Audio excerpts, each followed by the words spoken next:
നമസ്കാരം. ജീവന്റെ noon edition ആരംഭിക്കുന്നു. പ്രധാന വാർത്തകൾ. Jeevan news headlines presented by BIS hallmark 916 സ്വർണ്ണാഭരണങ്ങൾ ഏറ്റവും കുറഞ്ഞ പണിക്കൂലിയിൽ ബോബി ചെമ്മണ്ണൂർ ഇന്റർനാഷണൽ ജ്വല്ലേഴ്സ്. ഉപതെരഞ്ഞെടുപ്പ് ചൂടിൽ കേരളം. വയനാടും ചേലക്കരയും പോളിംഗ് ബൂത്തിൽ. വിജയപ്രതീക്ഷയിൽ സ്ഥാനാർത്ഥികളും മുന്നണികളും. രണ്ടാം പിണറായി സർക്കാരിനെതിരെ രൂക്ഷ വിമർശനവുമായി EP-യുടെ ആത്മകഥ. പുസ്തകം തന്റേതല്ലെന്ന് ജയരാജൻ. EP പറഞ്ഞത് വിശ്വസിക്കുന്നുവെന്ന് MP ഗോവിന്ദൻ. പൊന്നാനിയിലെ വീട്ടമ്മയുടെ പീഡന പരാതി. പോലീസ് ഉദ്യോഗസ്ഥർക്കെതിരെ കേസെടുക്കരുതെന്ന് ഹൈക്കോടതി. മജിസ്ട്രേറ്റ് കോടതി ഉത്തരവ് ഡിവിഷൻ ബെഞ്ച് റദ്ദാക്കി. ബുൾഡോസർ രാജിന് തടയിട്ട് സുപ്രീം കോടതി. കേസിൽ പ്രതിയായാൽ വീട് പൊളിക്കരുത്. അനധികൃത സ്ഥലമെങ്കിൽ നോട്ടീസ് നൽകാം. കേന്ദ്രത്തിന് രൂക്ഷ വിമർശനം. ട്രംപ് സർക്കാരിൽ ഇലോൺ മസ്കിന് പ്രധാന ചുമതല. US സർക്കാരിൽ നൽകിയത് കാര്യക്ഷമതാ വകുപ്പിന്റെ ചുമതല. വകുപ്പിൽ ഇന്ത്യൻ വംശജൻ. Jeevan news headlines presented by BIS hallmark 916 സ്വർണ്ണാഭരണങ്ങൾ ഏറ്റവും കുറഞ്ഞ പണിക്കൂലിയിൽ ബോബി ചെമ്മണ്ണൂർ ഇന്റർനാഷണൽ ജ്വല്ലേഴ്സ്.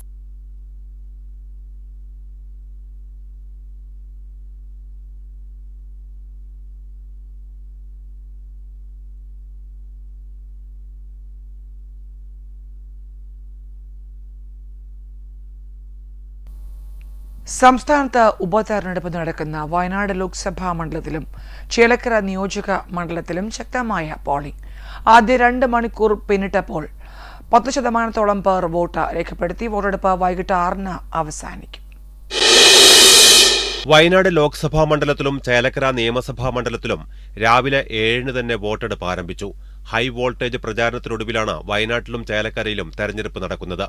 വയനാട്ടിൽ നിന്ന് ലോക്സഭയിലേക്ക് പോകാൻ ആഗ്രഹിച്ച പ്രിയങ്ക ഗാന്ധി, സത്യൻ മൊകേരി, നവ്യ ഹരിദാസ് എന്നിവരുൾപ്പെടെ 16 പേരുണ്ട്.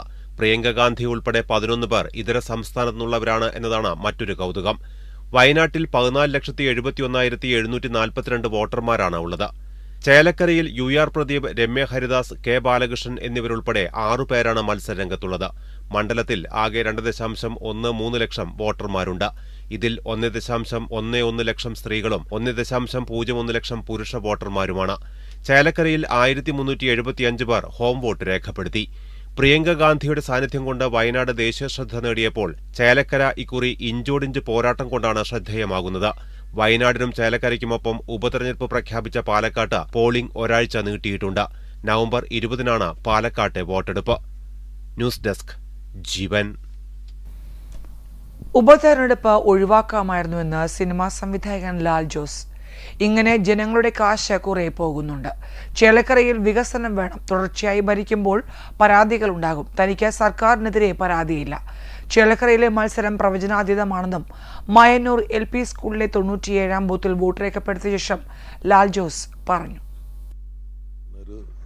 സാധ്യത ഇവിടെ ഉടനെ ഉണ്ടാവുമെന്ന് വിചാരിച്ചില്ല.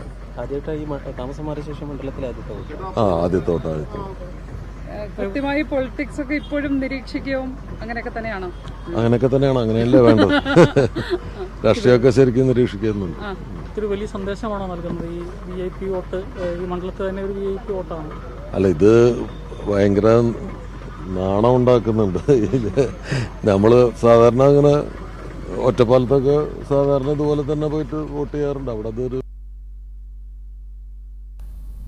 രണ്ടാം പിണറായി സർക്കാർ വളരെ ദുർബലമെന്ന് LDF മുൻ കൺവീനറും CPM കേന്ദ്ര കമ്മിറ്റി അംഗവുമായ EP ജയരാജൻ. കട്ടൻ ചായയും പരിപ്പുവടയും ഒരു കമ്മ്യൂണിസ്റ്റിന്റെ ജീവിതം എന്ന ആത്മകഥയിലാണ് രൂക്ഷ വിമർശനം ഉന്നയിച്ചിരിക്കുന്നത്. അതേസമയം താൻ ഒന്നും അറിഞ്ഞിട്ടില്ലെന്ന് EP ജയരാജൻ പ്രതികരിച്ചു.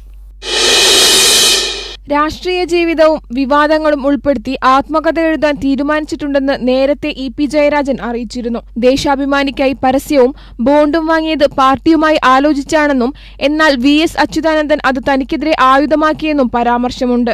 ആദ്യ മുഖ്യമന്ത്രിയും മുതിർന്ന CPM നേതാവുമായിരുന്ന EMS നമ്പൂതിരിപ്പാടിനൊപ്പം EP ജയരാജൻ നിൽക്കുന്ന ചിത്രമാണ് പുസ്തകത്തിന്റെ കവറിലുള്ളത്. കട്ടൻ ചായ പിടിച്ചു നിൽക്കുന്ന EMSനെ ചിരിയോടെ നോക്കുന്ന ജയരാജനെ ചിത്രത്തിൽ കാണാം. BJP കേരള പ്രഭാരി പ്രകാശ് ജാവദേക്കറുമായുള്ള കൂടിക്കാഴ്ച വിവാദമായതിന് പിന്നാലെയാണ് LDF കൺവീനർ സ്ഥാനത്തു നിന്ന് ജയരാജനെ നീക്കിയത്. കഴിഞ്ഞ ലോക്സഭാ തെരഞ്ഞെടുപ്പ് ദിനത്തിലാണ് പ്രകാശ് ജാവദേക്കറുമായി EP ജയരാജൻ കൂടിക്കാഴ്ച നടത്തിയത്. ആ വെളിപ്പെടുത്തൽ CPM-നെ വലിയ രീതിയിൽ പ്രതിരോധത്തിലാക്കി. ഇതിന് പിന്നാലെയാണ് LDF കൺവീനർ സ്ഥാനത്തു നിന്ന് EP ജയരാജനെ നീക്കിയത്. എല്ലാ ചോദ്യങ്ങൾക്കും ആത്മകഥയിൽ ഉത്തരമുണ്ടാകുമെന്നായിരുന്നു EP ജയരാജൻ അന്ന് പ്രതികരിച്ചത്. ന്യൂസ് ഡെസ്ക് ജീവൻ. പോളിംഗ് ദിനത്തിൽ ഇടതുമുന്നണിയെ വെട്ടിലാക്കിയ ആത്മകഥാ വിവാദത്തോട് പ്രതികരിച്ച LDF മുൻ കൺവീനർ EP ജയരാജൻ ആത്മകഥയിലേതായി ബുധനാഴ്ച പുറത്തുവന്ന വിവരങ്ങൾ അദ്ദേഹം പൂർണ്ണമായും തള്ളി. ആത്മകഥ എഴുതിക്കൊണ്ടിരിക്കുകയാണ്, പൂർത്തിയായിട്ടില്ല. പുസ്തകം പ്രസിദ്ധീകരിക്കാനോ പ്രിന്റ് ചെയ്യാനോ ആരെയും ചുമതലപ്പെടുത്തിയിട്ടില്ലെന്നും EP പറഞ്ഞു. ഞാൻ പറഞ്ഞു ഞാനത് ആലോചിക്കാം എന്ന് പറഞ്ഞു വെച്ചിരിക്കുകയാണ്. പിന്നെ എങ്ങനെ ഇവർ പ്രസിദ്ധീകരിക്കാം? കവർ പേജ് ഞാൻ ഇന്നിപ്പോ ഈ നിങ്ങളെ TV-യിൽ വന്നപ്പോഴാണ് ഞാൻ കാണുന്നത്. ഈ കട്ടൻ ചായയും പരിപാടിയെന്ന് ഞാൻ എന്റെ ബുക്കിന്റെ കവർ പേജ് കൊടുക്കും. ഞാൻ കൊടുക്കൂ. അതെ, ഞാൻ അതാ പറയുന്നത്. ഇതെല്ലാം ഉണ്ടാക്കിയിട്ടുള്ളതാണ്. DC ബുക്സിനെ ചുമതലപ്പെടുത്തിയിട്ടില്ല, അവർക്ക് ഇതിന് കരാർ കൊടുത്തിട്ടില്ല. അതുകൊണ്ട് ഇത് സംബന്ധിച്ചുള്ള എല്ലാ കാര്യങ്ങളും പരിശോധിച്ച് ആവശ്യമായ നിയമ നടപടി ചെയ്യണം. പുസ്തക വിവാദത്തിൽ EP ജയരാജൻ പറഞ്ഞത് വിശ്വസിക്കുന്നുവെന്ന് CPM സംസ്ഥാന സെക്രട്ടറി MV ഗോവിന്ദൻ. ആളുകൾ രചന നടത്താനും പുസ്തകം എഴുതാനും പാർട്ടിയോട് മുൻകൂർ അനുവാദം വാങ്ങേണ്ട കാര്യമില്ല. EP പറഞ്ഞതിന് അപ്പുറം ഒന്നും പറയാനില്ലെന്നും അദ്ദേഹം പറഞ്ഞു. എന്നാൽ പ്രസിദ്ധീകരിക്കുന്നതിന് മുൻപ് പാർട്ടിയുമായി ആലോചന വേണം. EP പുസ്തകം എഴുതി പൂർത്തിയാക്കിയില്ലല്ലോ എന്നും അദ്ദേഹം കൂട്ടിച്ചേർത്തു. നിയമ നടപടികളുമായിട്ട് മുന്നോട്ടേക്ക് പോകുമെന്ന് അദ്ദേഹം തന്നെ പരസ്യമായിട്ട് ഞാൻ നിങ്ങളുമെല്ലാം കേൾക്കത്തക്ക രീതിയിൽ ഇപ്പോൾ പറഞ്ഞിരിക്കുകയാണ്. അതാണ് വസ്തുതാപരമായിട്ട് ഞങ്ങൾക്ക് പറയാനുള്ളത്. ഇലക്ഷനും മറ്റു രാഷ്ട്രീയമായ ഇടതുപക്ഷ അനുകൂലമായ രാഷ്ട്രീയ സാഹചര്യങ്ങളൊക്കെ വരുമ്പോഴും ഇനി ഈ മാധ്യമങ്ങളും ചില ആളുകളെല്ലാം ചേർന്ന് ഇതുപോലുള്ള നിരവധി വാർത്തകൾ പലപ്പോഴും. സംസ്ഥാനത്ത് വരും ദിവസങ്ങളിൽ ഇടിമിന്നലോട് കൂടിയ മഴയ്ക്ക് സാധ്യത. ഇന്ന് 5 ജില്ലകളിൽ യെല്ലോ അലർട്ട് പ്രഖ്യാപിച്ചു. ഇന്നു മുതൽ നവംബർ 16 വരെ കേരളത്തിൽ ഒറ്റപ്പെട്ടയിടങ്ങളിൽ ഇടിമിന്നലോട് കൂടിയ മഴയ്ക്ക് സാധ്യതയുണ്ടെന്നാണ് കേന്ദ്ര കാലാവസ്ഥാ വകുപ്പിന്റെ അറിയിപ്പ്. ഒറ്റപ്പെട്ടയിടങ്ങളിൽ ഇടിമിന്നലോട് കൂടിയ മഴയ്ക്കും മണിക്കൂറിൽ 40 കിലോമീറ്ററിൽ താഴെ വരെ വേഗതയിൽ വീശിയേക്കാവുന്ന ശക്തമായ കാറ്റിനും സാധ്യതയുണ്ട്. മഴ മുന്നറിയിപ്പിനെ തുടർന്ന് പത്തനംതിട്ട, ഇടുക്കി, എറണാകുളം, കോഴിക്കോട്, വയനാട് ജില്ലകളിലാണ് ജാഗ്രതാ നിർദ്ദേശമുള്ളത്. വ്യാഴാഴ്ച തിരുവനന്തപുരം, കൊല്ലം, പത്തനംതിട്ട, ഇടുക്കി, എറണാകുളം, പാലക്കാട്, കോഴിക്കോട്, വയനാട് ജില്ലകളിൽ യെല്ലോ അലർട്ടുണ്ട്. തെക്കു പടിഞ്ഞാറൻ ബംഗാൾ ഉൾക്കടൽ, വടക്കൻ തമിഴ്നാട്, തെക്കൻ ആന്ധ്രാപ്രദേശ് തുടങ്ങിയ തീരങ്ങൾക്ക് മുകളിലായി രൂപപ്പെട്ട ന്യൂനമർദ്ദവും തെക്കുകിഴക്കൻ അറബിക്കടലിന് മുകളിലായി കേരള തീരത്തിന് സമീപം ചക്രവാത ചുഴിയും സ്ഥിതി ചെയ്യുന്ന സാഹചര്യത്തിലാണ് കാലാവസ്ഥാ വകുപ്പിന്റെ പ്രവചനം. ന്യൂസ് ഡെസ്ക് ജീവൻ. പൊന്നാനിയിൽ പരാതി പറയാനെത്തിയ വീട്ടമ്മയെ പോലീസ് ഉദ്യോഗസ്ഥർ പീഡിപ്പിച്ചെന്ന പരാതിയിൽ പോലീസ് ഉദ്യോഗസ്ഥർക്കെതിരെ കേസെടുക്കാനുള്ള ഉത്തരവ് ഹൈക്കോടതി റദ്ദാക്കി. SP സുജിത് ദാസ് ഉൾപ്പെടെയുള്ളവർക്കെതിരെ കേസെടുക്കണമെന്നായിരുന്നു സിംഗിൾ ബെഞ്ചിന്റെ നിർദ്ദേശം. സിംഗിൾ ബെഞ്ച് നിർദ്ദേശപ്രകാരം പൊന്നാനി മജിസ്ട്രേറ്റ് കോടതി പോലീസുകാർക്കെതിരെ കേസെടുക്കാൻ ഉത്തരവിട്ടിരുന്നു. ഈ ഉത്തരവാണ് ഡിവിഷൻ ബെഞ്ച് റദ്ദാക്കിയത്. SP-യും DYSP-യും CI-യും ബലാത്സംഗം ചെയ്തെന്നായിരുന്നു പൊന്നാനി സ്വദേശിനിയായ വീട്ടമ്മയുടെ പരാതി. ഇതിനെതിരെയാണ് ആരോപണ വിധേയനായ സർക്കിൾ ഇൻസ്പെക്ടർ വിനോദ് ഹൈക്കോടതി ഡിവിഷൻ ബെഞ്ചിനെ സമീപിച്ചത്. ഈ ഹർജിയിലാണ് കോടതി വിധി. മലപ്പുറം മുൻ SP സുജിത് ദാസ് ഉൾപ്പെടെയുള്ളവർ പീഡിപ്പിച്ചെന്നാണ് വീട്ടമ്മയുടെ പരാതി. പരാതിയിൽ തുടർ നടപടി ഉണ്ടാകാതിരുന്നതോടെ വീട്ടമ്മ ഹൈക്കോടതിയെ സമീപിക്കുകയായിരുന്നു. 10 ദിവസത്തിനകം തീരുമാനമെടുക്കണമെന്ന് പൊന്നാനി മജിസ്ട്രേറ്റ് കോടതി വിഷയത്തിൽ കഴിഞ്ഞ ദിവസം ഹൈക്കോടതിയെ നിർദ്ദേശിച്ചു. ഇതിന്റെ അടിസ്ഥാനത്തിൽ പോലീസുകാർക്കെതിരെ അന്വേഷണത്തിന് ഉത്തരവിട്ടു. അന്വേഷണം വേണമെന്ന് മജിസ്ട്രേറ്റും ഹൈക്കോടതിയിൽ റിപ്പോർട്ട് നൽകി. ഇതും കൂടി പരിഗണിച്ചായിരുന്നു ഹൈക്കോടതി സിംഗിൾ ബെഞ്ച് നിർദ്ദേശം. News desk Jeevan. വിമാന ടിക്കറ്റിൽ ഓഫറുമായി Air India Express light offer പ്രകാരം 1444 രൂപ മുതൽ ടിക്കറ്റുകൾ ലഭ്യമാണ്. നവംബർ 13 വരെ ബുക്ക് ചെയ്യുന്നവർക്കാണ് ഈ ആനുകൂല്യം ലഭ്യമാവുക. നവംബർ 19 മുതൽ 2025 ഏപ്രിൽ 30 വരെയുള്ള യാത്രക്കാർക്കാണ് എയർ ഇന്ത്യ എക്സ്പ്രസ് ഓഫർ നൽകുന്നത്. എയർ ഇന്ത്യ എക്സ്പ്രസിന്റെ വെബ്സൈറ്റ് വഴി ബുക്ക് ചെയ്താൽ സർവീസ് ചാർജ് ഈടാക്കില്ല. 1599 രൂപ മുതൽ എക്സ്പ്രസ് വാല്യൂ ഓഫറും എയർ ഇന്ത്യ നൽകുന്നുണ്ട്. എക്സ്പ്രസ് ലൈറ്റ് പാക്കേജ് പ്രകാരം 3 കിലോഗ്രാമാണ് ക്യാബിൻ ബാഗേജായി കൊണ്ടുപോകാനാകുക. ആഭ്യന്തര ടിക്കറ്റിൽ 1000 രൂപ അധികം നൽകിയാൽ 15 കിലോ ചെക്ക് ഇൻ ബാഗേജ് സൗകര്യമുണ്ടാകും. അന്താരാഷ്ട്ര ടിക്കറ്റിൽ 1300 രൂപയ്ക്ക് 20 കിലോഗ്രാം ലഭിക്കും. ബിസിനസ് ക്ലാസിന് 25% ഡിസ്കൗണ്ടും ലോയൽറ്റി അംഗങ്ങൾക്ക് അധിക ആനുകൂല്യങ്ങളുമുണ്ട്. പതിവ് യാത്രക്കാർക്ക് പ്രീമിയം ഭക്ഷണം, ഇഷ്ടപ്പെട്ട സീറ്റ്, എക്സ്പ്രസ് സർവീസ് എന്നിവയിൽ 25% ഇളവും ലഭ്യമാണ്. നാഷണൽ ഡെസ്ക്, ജീവൻ. ഐക്യരാഷ്ട്രസഭയുടെ രക്ഷാസമിതി പുനഃസംഘടിപ്പിക്കണമെന്നും പതിറ്റാണ്ടുകളായി ഇക്കാര്യത്തിൽ ചർച്ച നടക്കുന്നുണ്ടെങ്കിലും 1965 ശേഷം യാതൊരു മാറ്റവും വന്നിട്ടില്ലെന്നും യുഎന്നിലെ ഇന്ത്യയുടെ സ്ഥിരം പ്രതിനിധി പർവതനേനി ഹരീഷ് ന്യൂയോർക്കിൽ പൊതുസഭയുടെ പ്ലീനറി യോഗത്തിൽ സംസാരിക്കുകയായിരുന്നു അദ്ദേഹം.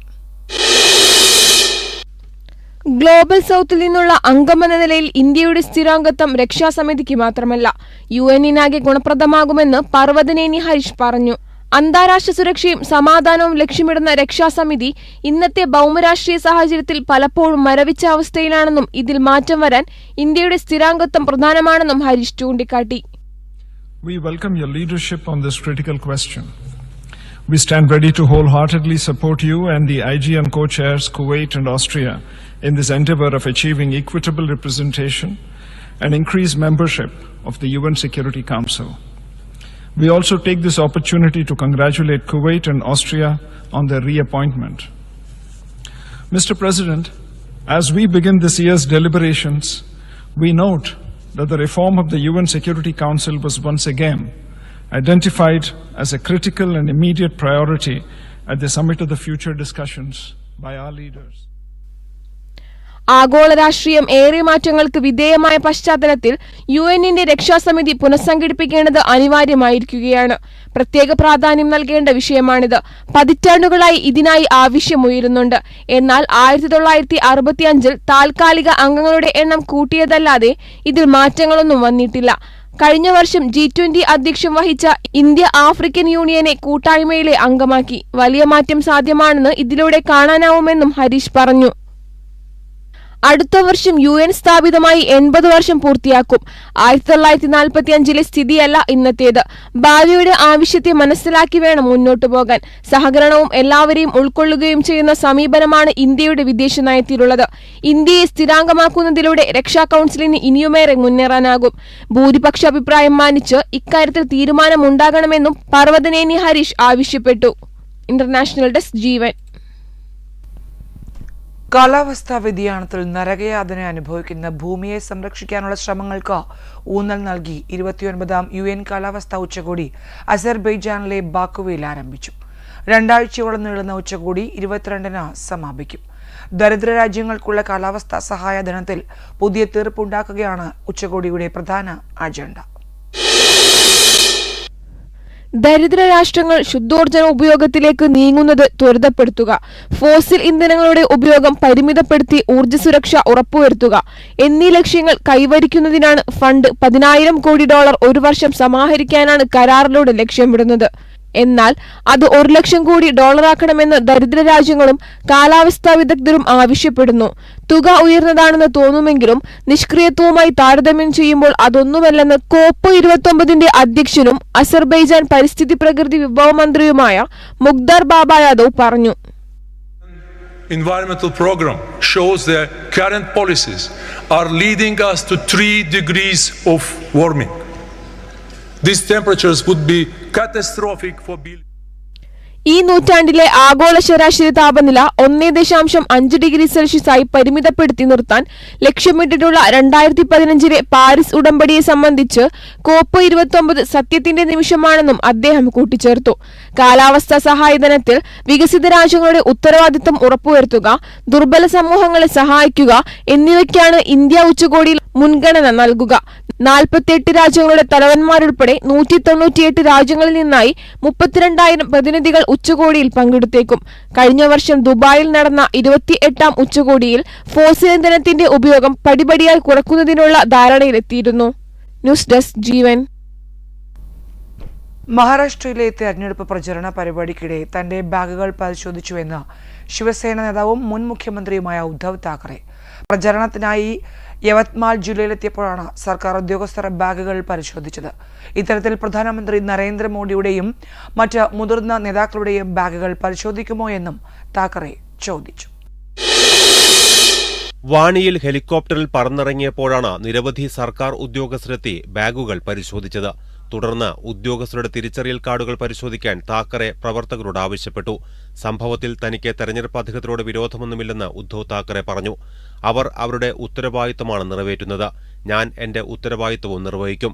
പക്ഷേ തന്റെ ബാഗുകൾ പരിശോധിച്ചതുപോലെ നിങ്ങൾ മോഡിയുടെയും അമിത്ഷായുടെയും ബാഗുകൾ പരിശോധിക്കുമോ എന്ന് ഉദ്ധവ് താക്കറെ ചോദിച്ചു. मला लाज वाटत होती त्या काळामध्ये ज्या प्रकारचे आरोप त्यांच्यावरती झाले होते आणि हे आरोप झाल्यानंतर ते चौकशी होईपर्यंत मी बाजूला त्याला बसूच शकत नाही. कारण छत्रपती शिवाजी महाराजांना दैवत मानणारे आपण सगळे हे एवढे घाणेरडे आरोप झाल्यानंतर चौकशी करायची नाही. ജനാധിപത്യത്തിൽ ആരും വലുതോ ചെറുതോ അല്ലെന്ന് ഉദ്ധവ് താക്കറെ പറഞ്ഞു. ഭരിക്കുന്ന മുന്നണിയുടെ നേതാക്കളുടെ ബാഗുകൾ തെരഞ്ഞെടുപ്പ് അധികൃതർ പരിശോധിച്ചില്ലെങ്കിൽ ശിവസേന പ്രവർത്തകരും മഹാവികാസ് അഘാഡി സഖ്യത്തിലെ മറ്റു പാർട്ടികളും അവരെ പരിശോധിക്കും. ഇത്തരം സന്ദർഭങ്ങളിൽ പോലീസും തെരഞ്ഞെടുപ്പ് കമ്മീഷനും ഇടപെടരുത്. ഭരണകക്ഷിയിലെ നേതാക്കൾ തെരഞ്ഞെടുപ്പ് പ്രചാരണത്തിന് വരുമ്പോൾ അവരുടെ ബാഗുകൾ പരിശോധിക്കാൻ വോട്ടർമാർക്ക് അവകാശമുണ്ടെന്നും ഉദ്ധവ് താക്കറെ പറഞ്ഞു. त्याच्यानंतर ते मिंदे आणि कंपनीनी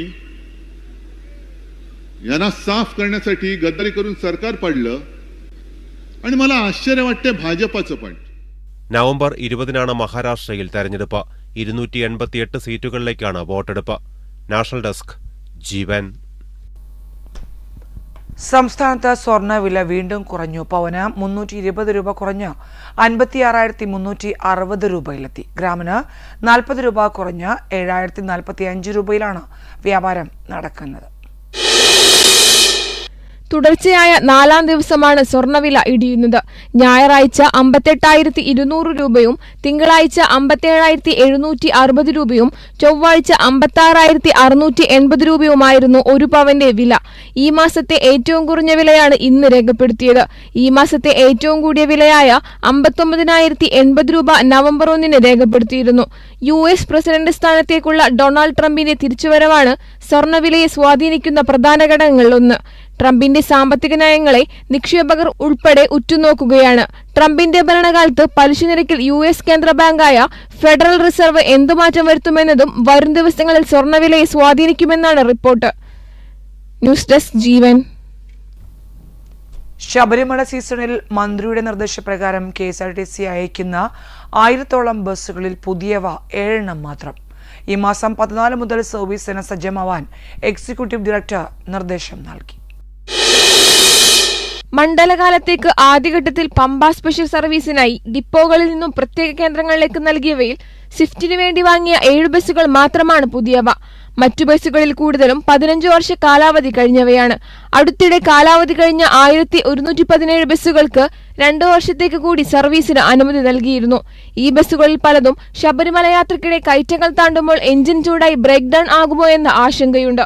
ഇത്തരം പ്രശ്നങ്ങൾ വന്നാൽ അതിവേഗം മൊബൈൽ വർക്ക്ഷോപ്പ് യൂണിറ്റ് എത്തുന്നതിനും വേണ്ടിവന്നാൽ പുതിയ ബസ് എത്തിക്കുന്നതിനും ക്രമീകരണങ്ങളായിട്ടുമില്ല. 200 ബസ്സുകളാണ് 3 മിനിറ്റ് ഇടവേളകളിൽ പമ്പ നിലക്കൽ ചെയിൻ സർവീസിനായി നൽകിയത്. കൂടുതലും general AC, non AC, low floor ബസ്സുകളാണ്. മലകയറ്റം കഴിഞ്ഞുവരുന്ന തീർത്ഥാടകർക്ക് AC ബസ്സുകളോടാണ് പ്രിയമെന്നതിനാലാണ് ഇത്തരം ക്രമീകരണം. KSRTCയുടെ വർക്ക്ഷോപ്പുകളിൽ അടിയന്തരമായി അറ്റകുറ്റപ്പണികൾ പൂർത്തിയാക്കിയ ബസ്സുകൾ അയച്ചു തുടങ്ങി. 14 മുതൽ സർവീസിന് സജ്ജമാകാൻ എക്സിക്യൂട്ടീവ് ഡയറക്ടർ നിർദ്ദേശം നൽകിയിട്ടുണ്ട്. യൂണിറ്റുകളിൽ നിന്ന് നിർദ്ദിഷ്ട കേന്ദ്രങ്ങളിലേക്ക് ഒരു സെറ്റ് ക്രൂ സഹിതമാകും ബസ്സുകൾ എത്തുന്നത്. മെക്കാനിക്കൽ ബോഡി വർക്കുകൾ, വൃത്തിയാക്കലടക്കം എല്ലാ പണികളും തീർന്ന രീതിയിലായിരിക്കണം ബസ്സുകൾ. ഫിറ്റ്നസ് സർട്ടിഫിക്കറ്റ്, പുകപരിശോധന സർട്ടിഫിക്കറ്റ് എന്നിവയും അഗ്നിശമന ഉപകരണവും ബസ്സിലുണ്ടാകണം. സജ്ജമാക്കിയ ബസ്സുകൾ തീർത്ഥാടന കേന്ദ്രങ്ങളിൽ പരമാവധി വിനിയോഗിക്കണം. അല്ലാത്തപക്ഷം മറ്റു യൂണിറ്റുകളിലേക്ക് കൈമാറണമെന്നും നിർദ്ദേശമുണ്ട്. ന്യൂസ് ഡെസ്ക് ജീവൻ. കണ്ണൂർ കോളിത്തട്ട് സർവീസ് സഹകരണ ബാങ്കിലെ കോളിത്തട്ടിലെ മുഖ്യശാഖയിലേക്ക് പേരിട്ട ശാഖയിൽ നിന്ന് 3 തവണയായി അടച്ച ലക്ഷങ്ങൾ കാണാതായെന്ന് സഹകരണ സംഘം അസിസ്റ്റന്റ് രജിസ്ട്രാറുടെ റിപ്പോർട്ട്. ഇതടക്കം നിരവധി ക്രമക്കേടുകൾ റിപ്പോർട്ടിൽ ചൂണ്ടിക്കാട്ടിയിട്ടുണ്ട്. CPM നേതൃത്വത്തിലുള്ള ബാങ്ക് ഭരണസമിതിയെ പിരിച്ചുവിട്ട് അഡ്മിനിസ്ട്രേറ്റർ ഭരണം ഏർപ്പെടുത്തി. 2023 ജൂലൈ 15 പേരട്ട ശാഖയിൽ നിന്ന് മുഖ്യശാഖയിലേക്ക് അയച്ച 2 ലക്ഷം രൂപ, ഇതേ മാസം 22 അയച്ച 1.5 ലക്ഷം, 2023 ഓഗസ്റ്റിൽ അയച്ച 1.9 ലക്ഷം എന്നിവ മുഖ്യശാഖയുടെ കണക്കിൽ രേഖപ്പെടുത്തിയിട്ടില്ലെന്ന് രജിസ്ട്രാറുടെ റിപ്പോർട്ടിൽ പറയുന്നു. സ്വത്തുപണയ വായ്പകൾക്ക് ഈടായി സ്വീകരിക്കുന്ന ഭൂമിയുടെ വിപണി വില പെരുപ്പിച്ച് കാണിച്ച് സ്വന്തക്കാർക്ക് ലക്ഷങ്ങൾ വായ്പ നൽകി. സംഘത്തിൽ പണയപ്പെടുത്തിയ സ്വർണ്ണപണ്ടങ്ങൾ ദുരുപയോഗം ചെയ്തു. പല അക്കൗണ്ടുകളിലൂടെയും വഴിവിട്ട് ഇടപാട് നടത്തി. വ്യാജരേഖ ഉണ്ടാക്കി സംഘം ഫണ്ട് കൈവശപ്പെടുത്തി. ജീവനക്കാരുടെയും ബന്ധുക്കളുടെയും അല്ലാത്തവരുടെയും പേരിൽ വ്യാജ വായ്പയെടുത്തു. ഇത് കുടിശ്ശിക വായ്പകളുടെ ഗണത്തിൽപ്പെടുത്തി കാർഷിക കടാശ്വാസ പദ്ധതി പ്രകാരം എഴുതിത്തള്ളി. സർക്കാർ ഫണ്ട് ദുരുപയോഗം ചെയ്തു തുടങ്ങിയ ഞെട്ടിക്കുന്ന വിവരങ്ങളും അന്വേഷണത്തിൽ കണ്ടെത്തി. കാർഷിക കടാശ്വാസ പദ്ധതി പ്രകാരം കുടിശ്ശികയായ കടങ്ങൾ എഴുതിത്തള്ളിയ ഇടപാടുകാരുടെ വിവരങ്ങൾ ബാങ്കിൽ ലഭ്യമല്ലെന്നും കണ്ടെത്തി. കൃഷിക്കുള്ള അടിസ്ഥാന സൗകര്യ വികസന പദ്ധതി പ്രകാരം ബാങ്കിന്റെ പൊതുഫണ്ട് ഉപയോഗിച്ച് ഭൂമി വാങ്ങിയതിലും വെട്ടിപ്പുണ്ട്. സഹകരണ സംഘം രജിസ്ട്രാറുടെ ഉത്തരവിന് വിരുദ്ധമായ കമ്പ്യൂട്ടർ സോഫ്റ്റ്വെയറാണ് ബാങ്കിൽ ഉപയോഗിക്കുന്നത്. ഇത്തരം സോഫ്റ്റ്വെയറിലൂടെ രേഖപ്പെടുത്തിയ എൻട്രികൾ പലതും കാണാനില്ല. 2022 ഫെബ്രുവരി 21 മുതൽ 2024 മാർച്ച് 31 വരെയുള്ള കാലയളവിൽ 368 എൻട്രികൾ നഷ്ടപ്പെട്ടിട്ടുണ്ട്. ഇതേക്കുറിച്ച് വിശദീകരിക്കാൻ ബാങ്ക് ജീവനക്കാർക്കോ ഭരണസമിതി അംഗങ്ങൾക്കോ കഴിഞ്ഞില്ല. സ്ഥിര നിക്ഷേപ സർട്ടിഫിക്കറ്റിന്റെ ഡ്യൂപ്ലിക്കേറ്റ് അനുവദിക്കുമ്പോൾ പാലിക്കേണ്ട നിബന്ധനകൾ പാലിക്കാതെ 362 നിക്ഷേപ അക്കൗണ്ടുകളുമായി ബന്ധപ്പെട്ട് ഡ്യൂപ്ലിക്കേറ്റ് സർട്ടിഫിക്കറ്റുകൾ അനുവദിച്ചതായും തെളിഞ്ഞു. ഇത്തരം അക്കൗണ്ടുകളിലെ പല വിവരങ്ങളും കമ്പ്യൂട്ടറിൽ ഇല്ല. ജീവനക്കാരുടെ വിദ്യാഭ്യാസ യോഗ്യതയും കമ്പ്യൂട്ടർ പരിജ്ഞാനവും കണക്കിലെടുക്കുമ്പോൾ കമ്പ്യൂട്ടറിലെ ഇത്തരം തിരിമറികൾക്ക് ജീവനക്കാർ പ്രാപ്തരാണോ എന്നത് പരിശോധനയ്ക്ക് വിധേയമാക്കേണ്ടതാണെന്നും റിപ്പോർട്ട് ചൂണ്ടിക്കാണിക്കുന്നു. News desk Jeevan.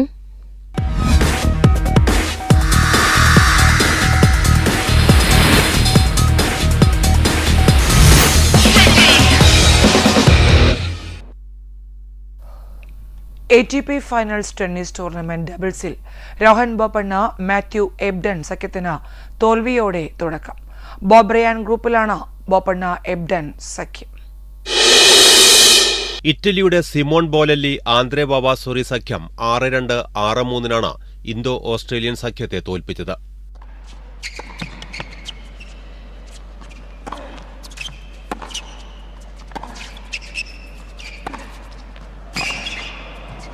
Yeah, it's got him again.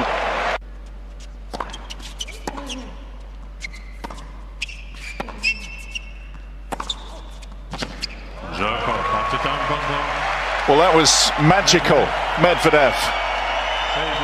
At times today, he's got his first win on the board this week.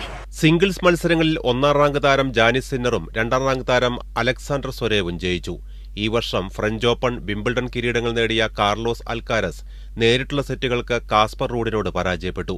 4ാം rank താരം ഡാനിൽ മെദ്വദേവിനെ നേരിട്ടുള്ള സെറ്റുകൾക്ക് ടൈലർ ഫ്രിറ്റ്സ് തോൽപ്പിച്ചു. Sports desk Jeevan. പ്രധാന വാർത്തകൾ ഒരിക്കൽ കൂടി. Jeevan news headlines presented by BIS hallmark 9160 സ്വർണ്ണാഭരണങ്ങൾ ഏറ്റവും കുറഞ്ഞ പണിക്കൂലിയിൽ. Boby Chemmanur international jewellers. ഉപതെരഞ്ഞെടുപ്പ് ചൂടിൽ കേരളം. വയനാടും ചേലക്കരയും പോളിംഗ് ബൂത്തിൽ. വിജയപ്രതീക്ഷയിൽ സ്ഥാനാർത്ഥികളും മുന്നണികളും. 2ാം പിണറായി സർക്കാരിനെതിരെ രൂക്ഷ വിമർശനവുമായി EP-യുടെ ആത്മകഥ. പുസ്തകം തന്റേതല്ലെന്ന് ജയരാജൻ. EP പറഞ്ഞത് വിശ്വസിക്കുന്നുവെന്ന MV ഗോവിന്ദൻ. പൊന്നാനിയിലെ വീട്ടമ്മയുടെ പീഡന പരാതി. പോലീസ് ഉദ്യോഗസ്ഥർക്കെതിരെ കേസെടുക്കരുതെന്ന് ഹൈക്കോടതി. മജിസ്ട്രേറ്റ് കോടതി ഉത്തരവ് ഡിവിഷൻ ബെഞ്ച് റദ്ദാക്കി. ബുൾഡോസർ രാജിന് തടയിട്ട് സുപ്രീം കോടതി. കേസിൽ പ്രതിയായാൽ വീട് പൊളിക്കരുത്. അനധികൃത സ്ഥലമെങ്കിൽ നോട്ടീസ് നൽകാം. കേന്ദ്രത്തിന് രൂക്ഷ വിമർശനം. ട്രംപ് സർക്കാരിൽ ഇലോൺ മസ്കിന് സുപ്രധാന ചുമതല. US സർക്കാരിൽ നൽകിയത് കാര്യക്ഷമതാ വകുപ്പിന്റെ ചുമതല. വകുപ്പിൽ ഇന്ത്യൻ വംശജൻ Vivek Ramaswamy. Jeevan news headlines presented by BIS hallmark 9160 സ്വർണ്ണാഭരണങ്ങൾ ഏറ്റവും കുറഞ്ഞ പണിക്കൂലിയിൽ. Boby Chemmanur international jewellers. ജീവന്റെ നൂൺ എഡിഷൻ സമാപിച്ചു. നമസ്കാരം.